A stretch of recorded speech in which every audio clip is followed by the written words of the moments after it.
Welcome to The Rebound with Coach Matt Doherty. Welcome to The Rebound. I'm Matt Doherty, and I'll be your host. Today, we're going in a little different direction. With the presidential election behind us, we're going to talk about some of the most important topics on the minds of all Americans. Number one, how did Donald Trump win? When he was outspent 2-1 on media by Kamala Harris. Legacy media is on notice because Americans got their information from non-traditional sources like X, Elon Musk, like podcasts, think Joe Rogan, and non-traditional shows like The Rebound on the First. Because people want the truth. And on this show tonight, we will honor those that have come before us on The Rebound and spoke truth to power, just like Donald Trump has done ever since he's come on the political scene. America's hungry for the truth, and I'm excited to share it with you all tonight. Donald Trump has become the 47th president of the United States. If you've been watching with discerning eyes and ears, you notice that he's up against a lot more than a Democratic opponent. It was proven in 2018 that Trump was the object of fraud conducted by the FBI and the DOJ. In the Senate Judiciary Report, it was revealed, and I quote, Inspector General Horowitz and his team uncovered systematic fraud at the Department of Justice surrounding a fake dossier and a fraudulent FISA warrant. It was later revealed that the fraud was paid for by his then political opponent, who at that time was the Secretary of State, Hillary Clinton. This was perhaps the biggest scandal in American history, but was somewhat eliminated. Robert Kennedy Jr. defines his opponent as the media industrial complex. MSNBC, CNN, HuffPo, Slate, Vox, ABC, CBS, NBC News. All have been aligned to deliver a consistent message against Trump or anyone that threatens their aspirations. Kamala Harris, as I stated, outspent Trump 2-1 and still had the entire media complex influencing every story in her favor, but still lost. President Trump was literally shot in July, and the story was essentially buried. As of today, we still know nothing, almost nothing about the would-be assassin or the second assassination attempt that was caught trying to execute our president only a few months later near a golf course in Florida. This appears to The Rebound to be a coordinated effort, and when we interview guests, they reveal how this is happening and why this is happening. Trump continued to speak truth to power, and the current administration and industrial media complex wanted to eliminate him, literally eliminate him from interfering with their current power and future goals. This was obvious when we interviewed investigative journalist Susan Crabtree on this show. Susan revealed that there was a cover-up within the Secret Service surrounding the events that led up to the first assassination attempt on Trump in Butler, PA in July. You've done some extensive coverage on Trump's assassination attempt. What's the thing that surprised you the most about the Secret Service coverage and security detail for that event? Well, like everybody, I was very concerned about not having anybody on that roof and the various, strange and twisted sort of interpretations of why nobody was on that roof. Also, what's in the last few weeks, what's really hit me is the siloing of the communication between the local law enforcement, who are very big partners with the Secret Service that they rely on because they know the place itself, and they don't have enough people to go around, and they really desperately need local law enforcement.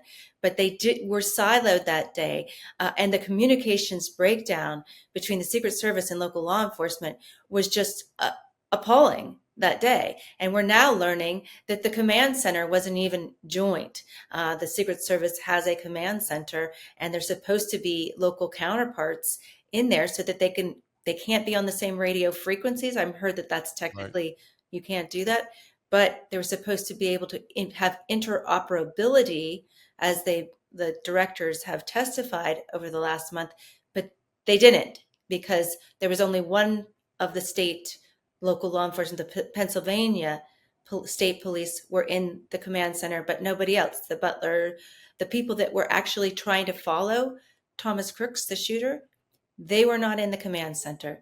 So all of that was siloed. It's very disturbing. I'm literally scratching my head. How the heck does this happen at the highest level in our country? Now, I have been sort of shouting from the mountaintops for years that the Secret Service they've had a cultural problem. They have a manpower problem. Now, in the most recent iteration of their problems, they have a DEI problem, with Director Cheadle pushing DEI hiring to make up for the manpower shortage in some ways.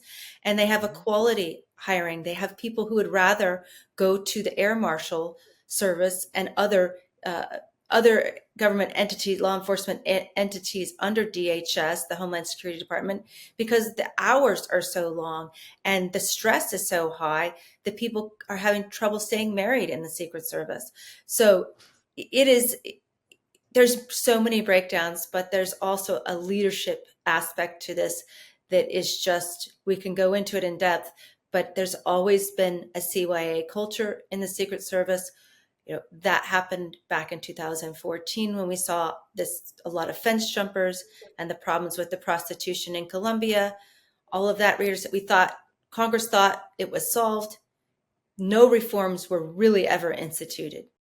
We have interviewed Kash Patel twice on this show. Kash is a courageous whistleblower and truth teller. He is the author of the Nunes memo, which revealed FISA abuses by the DOJ and FBI. The memo states that the FBI purposefully relied on politically motivated sources to obtain a FISA warrant in October of 2016, which was subsequently renewed 3 times under the same false premise. This fraudulent FISA warrant was used to target a sitting president of the United States. Many people in government do not like Kash for exposing their corruption. The Associated Press, which we used to think of as a news source, has made it a mission to attack Kash and his values and principles.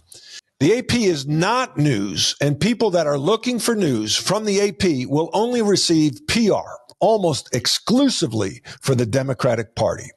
Patel held key positions in defense and intelligence in the Trump administration and is currently being considered to direct the CIA. Not bad for a guy from Long Island. We spoke about the reasons why this is happening. When Trump lost to Biden, and then why did people like George Soros become involved in supporting DAs throughout the country and really trying to take down our country, and then supporting pro-Palestinian protests on campus? Why? I ask you, why? Why do people want to take control and destroy the fabric that is our country? I think it's twofold. One, they want the power or the ability to control the levers of power, because guys like George Soros, they don't need any more money, right? You can only do so much with so much money. And then I don't think didn't happen overnight. I think people got wind of what the swamp was doing, and most of them joined forces with the swamp, like Soros and company. It's not just Democrats. Republicans did the same thing. a whole establishment class of Republicans just put out the revolving door of how do I succeed in DC so I can get my next paycheck and so I can get out there and have my name in the headlines. And Donald Trump blew up that narrative. Donald Trump blew up the swamp and they hated him for it. So what they did was they collectively combined forces and they said, not only can I, the Soroses of the world, come in and own government, but I can return it to what it used to be, which is government that was owned by a lot of bureaucrats and rich people who serve the needs of those bureaucrats and rich people. And I talk about it like the defense industrial complex or the lobbying industry. And to me, I found that just like you, I was like, this is highly offensive. Like, we don't go to serve so that we can serve ourselves. No one's forcing you to do that job. And so for me, that was like the essence of why they did it. And then when I ran Russiagate, when I ran that investigation, I told Devin Nunes, who I'd never met and didn't even know. And by the way, I didn't even know Donald Trump then. Like, I knew who he was, but we had never met or spoken or anything. And he goes, look, you have an intelligence background. You're a prosecutor. You're a counterterrorism guy. I said, so what? He's like, you want to run this investigation? I said, I'll make you a deal. I don't know you guys. I'll come to the Hill if I get to put out everything we find, whatever it is. If Trump's a Russian asset, we put it out. If he's in bed with these people, we put it out. I didn't think, as a former DOJ guy, we were going to find epic levels of corruption by the DOJ and FBI themselves to rig an election. It was just mind-blowing to me. And then the pushback we got when we tried to put out the truth was, I think, the most shocking surprise of all, but it was countered by the George Soroses of the world. They didn't want that narrative out there, the truth. How do you respond to critics who claim that this is all conspiracy theories? You know, that was the measure that we had to overcome. And we couldn't give speeches about it. We couldn't go on TV and do enough media interviews about it because there was such a slant in the media. There was such a vitriolic hatred for anything that might prop up Donald Trump, which I didn't understand because I was like, we're putting out the truth. So we learned really fast. The American people don't want to be spoken to. Give them the material. So we gave them the receipts. We gave them the documents. We gave them the memorandums from DOJ. We gave them the warrant. We literally lifted the curtain and said, you guys look. You guys tell me if this bank account says Hillary Clinton funneled money illegally to hire Christopher Steele. And then you guys look at the court documents to say, did the FBI lie? And all of that was, of course, answered in the affirmative. But that was a big step in getting the truth out. But that didn't stop the media. That was just the beginning. Now we're 8 years down the road. We touched on media several times. And a big part of the communist playbook is controlling the media. How come we don't have more friends in the media? How come the right doesn't have more say, more control? So I think whatever you want to call it, I call it a deep state and people get offended. And I'm like, look, I wish there wasn't a deep state. I wish I didn't write a book about destroying the deep state. I would love to have not ever endured through that. But the deep state, the leadership, again, in Washington, not Democrat or Republican, they are a uniparty, in my opinion. Yeah. They are in bed with one of the biggest conspirators in the world. That is the mainstream media. They use them to get their narratives out. They use them to get famous and rich. And they teamed up when Donald Trump hit the White House to say, which was ironic to me because I was like, what's Trump, from a national security guy? I can't speak to health or economy or whatever. But he wanted to kill terrorists, bring home hostages, end the wars, take out the cartels and seal the border. I was like, that's not like a conservative liberal thing. That's just like an American thing. And they went after him for him because he succeeded. And that was the irony to me. I was like, you're going to break him down because he succeeded in the things you've been lobbying for 10, 20, 30, 40 years. And what I realized was those folks never really wanted to answer that call because that's how they kept their existence going in Washington, and the media supported them. OMJ Clothing is an elite men's clothing store that provides a vast array of spectacular brands of men's lifestyle apparel for every day. Elevate your business upscale casual at OMJ. Success comes from standing out. The Rebound is sponsored by Sector Spider ETFs, a unique family of exchange-traded funds that divide the S&P 500 into 11 sector index funds. You can buy just the sectors you like or customize the S&P 500 by weighting the 11 sectors to meet your financial objective. Please visit them on the web at sectorspiders.com. That's sector, SPDRS.com. Alps Portfolio Solutions Distributor, a registered broker-dealer, is the distributor for the Select Sector Spider Trust. The CIA needs help, and honestly, earlier this year, we interviewed Patriot Pedro Israel Orta. Pedro's a whistleblower that has faced serious consequences for ethically doing his job properly. Another patriot that spoke truth to power and was eliminated as a result for his fidelity to the truth. Standing up to the government is hard. If you're accusing them of doing something wrong, it's even harder. Well, Pedro, you have such an interesting background, and you obviously have a lot going on. I want to address a leadership principle that is really, I think, your sweet spot, speaking truth to power. I think all great leaders need to do that, but few do.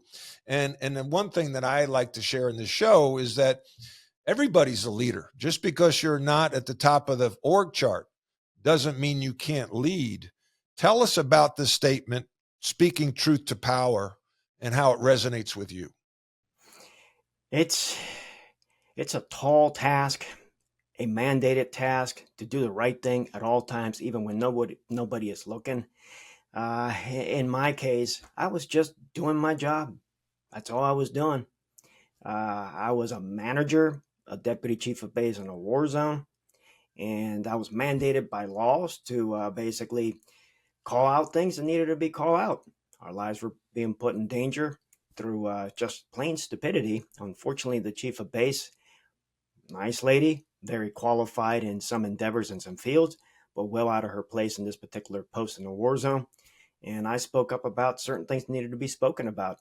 And unfortunately, one thing led to another and caused me to basically be fired from that job. And that's a whole nother story that leads into just an avalanche, a snowball increasing in size of reprisals. But the point is, we're all required to do the right thing. And the right thing is very simple. Do good to your neighbor. Treat others as you want to be treated. And, when we see wrong and we turn a blind eye, we are being a participant in the evil. I could not turn a blind eye and not speak up, particularly when at the end of the day, what happened was a subordinate was being harassed and they wanted to basically fire him. So I basically took a bullet for a subordinate in a way that put me on the X, where I was the one basically that got hung. And I could go on and on and on. But for all of us listening, the point I want to make is that you are a leader, as Matt is saying. You're called to lead where you're at. And you lead not just by saying, but at the end of the day, again, I use that word at the end of the day, what matters most is what we do. We can talk the talk, but if we don't walk the talk, we're being hypocrites. That's right. And society needs less hypocrites and more righteous persons who are doers rather than sayers. And I'll stop there because I can keep on going. Now, your book is about a CIA whistleblower. Was this the same incident that prompted you to write the book, or are there additional incidents? Oh, there's additional incidents because eventually what happened is I blew the whistle on waste, fraud, significant abuses of authority, significant specific endangerment of public safety. Basically, I spoke truth to power. Right. I spoke up. And when you speak up, you're basically blowing the whistle. Mm-hmm. You're a truth teller. I told the truth. Right. And what happened was instead of trying to fix small problems that could have easily have been fixed, they created a mountain out of a molehill. And it just snowballed and increased in size. And eventually I ended up basically blowing the whistle on the broken whistle. What I mean by that is your ability to speak truth to power, to tell leadership something that they need to hear is broken because they don't want to hear about it. And in the process of you speaking up, they end up taking reprisals against you. They basically, every element of the CIA that could have easily fixed this problem, whether it was EEO, the Inspector General, the grievance process, human resources, my own career service, all these elements basically became elements of a bureaucratic bullying campaign to silence and destroy me, to get me to quit, to leave, resign. And because I chose not to quit, leave, or resign, but I chose to now blow the whistle to the higher ups, then they came after me to bully me and beat me with the Office of Security, calling me basically an insider threat and threatening to take my job from me. And that's what they did. They basically kicked me out. What did they try to label you, and what was the lowest point? Tell me a story of when it really hit you like, I don't know if I can get through this. What was the story, a description of the lowest moment for you back around 2018? 2017, 2018, this time frame, right before I got fired, I had more job denials. I had the CIAIG claiming they finally investigated, but they did not investigate fully, not looking at all the evidence, and it was a sham investigation. I have proof of that. And they launched a counter investigation against me. While I worked at the IG, they were saying that I was in there lacking independence. So here I am, absolutely stretched. And it continues to snowball and get worse until eventually I got fired in 2018 on paper. Now, the final date is still debatable, whether it's October 2018 or January 2019 when I got the official notification. But then I got a shoulder surgery. So now I'm having to go through a difficult shoulder surgery alone, the recuperation period, being fired, not being able to retain a new attorney. They refused to allow me to retain a new attorney. They came up with excuse after excuse after excuse. And it was this fall of 2018 where I was basically at the end of the rope. Got fired, bad shoulder recuperation, no resolution to the reprisals, no investigation on the follow-on reprisals, absolutely nothing I can do about it. They wouldn't let me take a new attorney. When I finally hired that attorney, when they finally approved it, was after I was fired, and they had the audacity to tell the attorney, well, we got nothing to discuss. He was fired. Mm-hmm. I'm basically, yeah. And your wife and daughter moved to Colombia, so you're by yourself going through this. I'm by myself going through this. I'm also an outcast per se. Yep. Nobody from my ex-employer wanted to talk to me. In some ways, I needed to protect them as well. So I was completely alone without my daughter, right. my wife, recuperating from the shoulder surgery. Basically at that point in time, I knew I had to get out of Washington, D.C. And by the grace of God, I had some people that I knew in Tulsa who helped me to basically buy a house and move to Tulsa without even looking at the house. 19th century British politician Lord Acton once said, "Power tends to corrupt, and absolute power corrupts absolutely." We have shown you a few examples of Americans being penalized for behaving like patriots as they attempt to protect the system our founding fathers created and that we are committed to following. It includes principles and ethics, and when they are breached, we must have a system to shine a light on it. Donald Trump, Kash Patel, Susan Crabtree, and Pedro Orta all have the guts to stand up for what is right. We need more Americans that speak truth to power. All truth tellers need our foundational support so we can continue to make America great again and to launch it towards greatness for another 248 years. This week, The Rebound honors those who speak truth to power. Thank you for joining us on this show.